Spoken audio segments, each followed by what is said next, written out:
আসসালামু আলাইকুম, সবাইকে ইনফোটা চ্যানেলের পক্ষ থেকে স্বাগতম জানাচ্ছি। আজকে একটি পুরাতন সাইটেরই কাজ আপনাদের সাথে আবার নতুন করে দেখাবো। কাজটি হচ্ছে এই সাইটের কাজ আমি এর আগেও করেছি কয়েকবার। এখানে কিছু ল্যাঙ্গুয়েজ চেঞ্জের কাজ করেছিলাম। তো এই সাইটটাতে আপনার দেখতে পাচ্ছেন যে এখানে সবগুলো ল্যাঙ্গুয়েজে কিন্তু ইটালিয়ান ল্যাঙ্গুয়েজে চেঞ্জ করা হয়েছে, কিন্তু এখানে আপনার একটা জায়গায় এই শিপিং ডিটেলস যে টেক্সটটা এটা কিন্তু চেঞ্জ হচ্ছে না।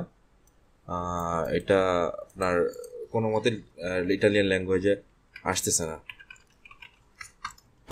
সরি, আমি যদি এখন এটাকে অন্য ব্রাউজারে ওপেন করি,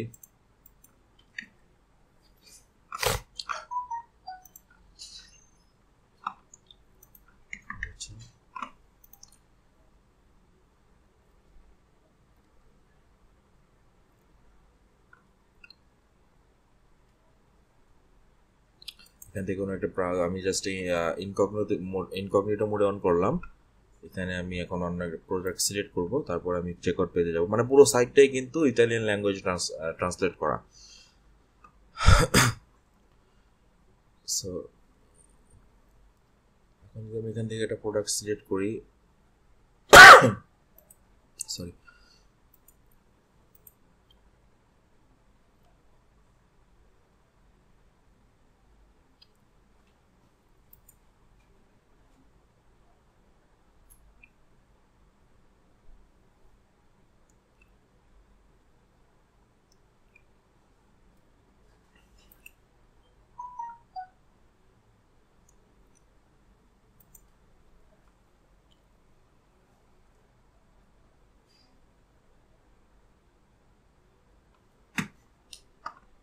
স্লো কাজ করছে।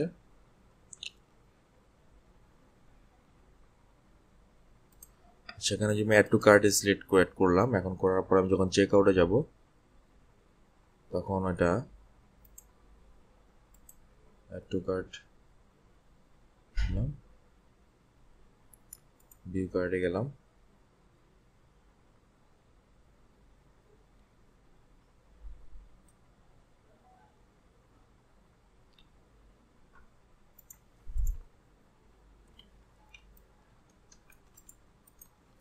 যদি আমি চেক আউটে যাই,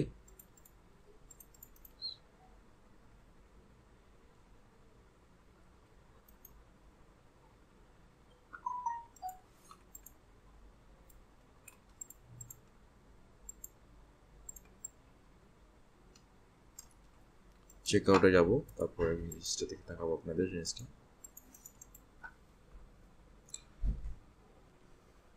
এই চেক আউটে আসলে এখন কিন্তু চেক আউটে সব কিছুই কিন্তু ইটালিয়ান ল্যাঙ্গুয়েজে চেঞ্জ হয়ে আসছে, বাট এখানে শিপিং ডিটেলসে যে লেখাটা এটা কিন্তু চেঞ্জ হচ্ছে না। এটাকে আমার চেঞ্জ করতে হবে। সো এটা আমি আসলে অনেকভাবে ট্রাই করেছি, এটা টেমপ্লেট থেকে চেঞ্জ হচ্ছে না। এটা একটা কোনো ক্লাস ছাড়া এখানে এই ট্যাগটা জেনারেট হচ্ছে।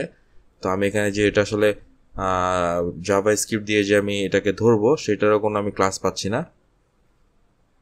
তো আমি এটাকে যদি এখন সিলেক্ট বের করতে যাই, তাহলে আমি যে টেকনিকটা ইউজ করেছি, এটা আমি ফার্স্টে এই লেখাটাকে সিলেক্ট করেছি, করে আমি আগে কমার্সের যেই ফাইলটা আছে কমার্সের কোনো একটা টেমপ্লেট থেকে এটা আসতেছে কিনা এটা চেক করার জন্য আমি কমার্সের টেমপ্লেটটা কমার্সের প্লাগইনটা ডাউনলোড করেছি। করে আমি ভিজুয়াল স্টুডিও দিয়ে এটা ওপেন করব।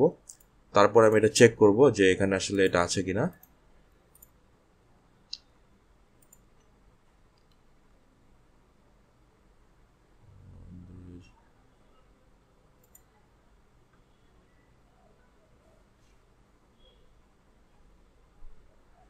ছিল এটা, আচ্ছা, এখানে কমার্সের প্লাগইনটা লোড করলাম। এখন এখানে যদি আমি এটা সার্চ করি, সার্চ শিপিং ডিটেলস দিয়ে এখানে অনেকগুলো আসতেছে। যে এখানে একটা ক্লাস দেখা যাচ্ছে যে এখানে এই ট্যাবলেটে দেখা যাচ্ছে class WC admin list table order dot PHP. এখানে এই দেখাচ্ছে যে এটা কোনো একটা কন্ডিশনের উপরে ভিত্তি করে এটা order WC order review address. আচ্ছা, এটা না, এইটা দিয়ে চেঞ্জ করলে হবে না, এটা অন্য কোনো একটা ট্যাবলেট থেকে আসতেছে। Setting dot PayPal shipping address title, এটা হচ্ছে পেপাল ডট পিএইচপি। এটা ও কমার্সের include dot gateway PayPal includes. আচ্ছা, এখান থেকে এটা চেঞ্জ হচ্ছে না, এটা আসলে থিম থেকে হচ্ছে সম্ভবত। কারণ এটা যদি আমি এখন দেখাই আপনাদের, এটা কিন্তু কোনো ক্লাসের মধ্যে নেই, এটা কিন্তু একটা ইন্ডিভিজুয়াল ট্যাগের ভিতরে শিপিং ডিটেলস শো হচ্ছে। জেনারেট হচ্ছে। তো এখানে যদি আমি এটা দেখতাম তাহলে কিন্তু এখানে নিশ্চিত এখানে এখানে দেখা যাচ্ছে যে এখানে ডিভের ভিতরে একটা ক্লাস আছে WC order review address, but এখানে কিন্তু আমি কোনো ক্লাস দেখতে পাচ্ছি না, তার মানে এটা এখানে না। তো এটা অবশ্যই আমাকে থিমে খুঁজতে হবে। তো আমি থিম ফাইলটা লোড করি, ইলেকট্রো থিমটা, যেহেতু ইলেকট্রো থিম ইউজ করেছি আমি ইলেকট্রো থিমটা ডাউনলোড করে থিমটা আমি লোড করেছি। থিম ফাইলস, থিমের ভিতরে আমি এই এই জিনিসটা খুঁজবো, এটা কোত্থেকে আসছে। আচ্ছা, এটার থিমটা লোড করে নিই আগে।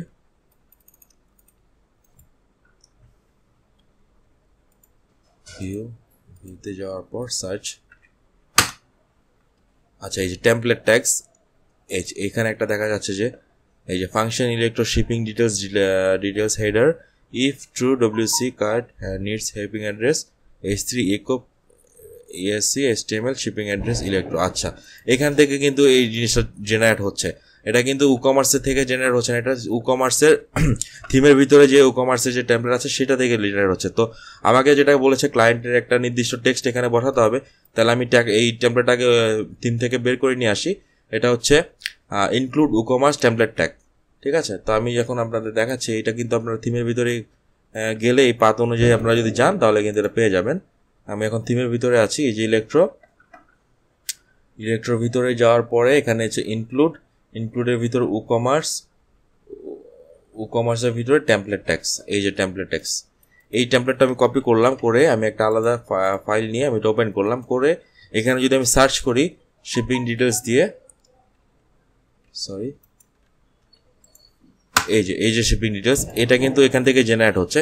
তা আমি এটাকে চেঞ্জ করে দিব, তাহলে কিন্তু আমার জিনিসটা ঠিক হয়ে যাবে। কিন্তু আমি যেটা আমার ধারণা এখান থেকে এটা জেনারেট হচ্ছে, তো আমি এটা চেঞ্জ করে দিব। এখান থেকে আমি টেক্সটটা নিয়ে আসি,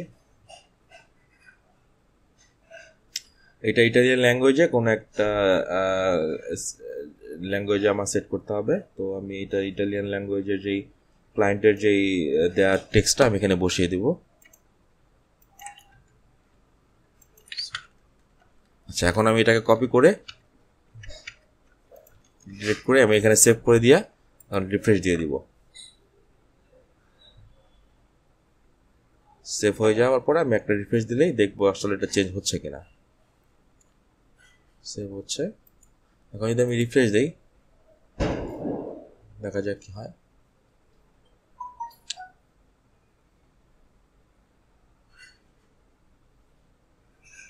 হ্যাঁ, চেঞ্জ হয়ে গেছে। এই যে দেতিগলি স্পিড জিনিও, আচ্ছা এটা চেঞ্জ হয়ে গেছে। এটা হার্ড কোড করে আমি চেঞ্জ করে দিলাম। আসলে এই জিনিসটা টেমপ্লেটের ভিতরে ছিল, এটা আসলে একটু সময় লেগেছে আমার বের করতে। সো এটা আসলে টেমপ্লেট থেকে হার্ড কোড করে চেঞ্জ করা হয়েছে। যেহেতু ক্লায়েন্টের সাইট ইটালিয়ান ল্যাঙ্গুয়েজে, সে ইংলিশে চাচ্ছে না, তো এক্ষেত্রে আমার এটা হার্ড কোড করে দিলেও সমস্যা নেই। যদি এটা আবার ইংলিশে ট্রান্সলেট হয়ে যায় তখন কিন্তু এটা চেঞ্জ হয়ে এটা শিপিং ডিটেলস চলে আসলো। মানে মেইন হার্ড কোড করে এটা ইটালিয়ান ল্যাঙ্গুয়েজ আছে, যখন ট্রান্সলেট হয়ে ইংলিশে দিব এটা কিন্তু শিপিং ডিটেলস চলে আসবে, সেটা ভিন্ন হিসাব। বাট মেইন ল্যাঙ্গুয়েজ হিসাবে এটা ইটালিয়ান হিসাবে এটা দেখাবে। সো এই কাজটির জন্য আমি তাকে $30 চার্জ করেছি। যেহেতু কাজটা করতে আমাকে সময় লেগেছে, কারণ আমি অনেকভাবে ট্রাই করেছিলাম এই বিভিন্ন টেমপ্লেটে, বাট এটা কাজ করেনি। সো এর জন্য আমাকে মিনিমাম ঘন্টাখানেক ট্রাই করতে হয়েছে। সো এই ছিল আপনাদের জন্য আজকে টিউটোরিয়াল। পরবর্তী নতুন কোনো টিউটোরিয়াল নিয়ে চলে আসবো। ভালো থাকবেন।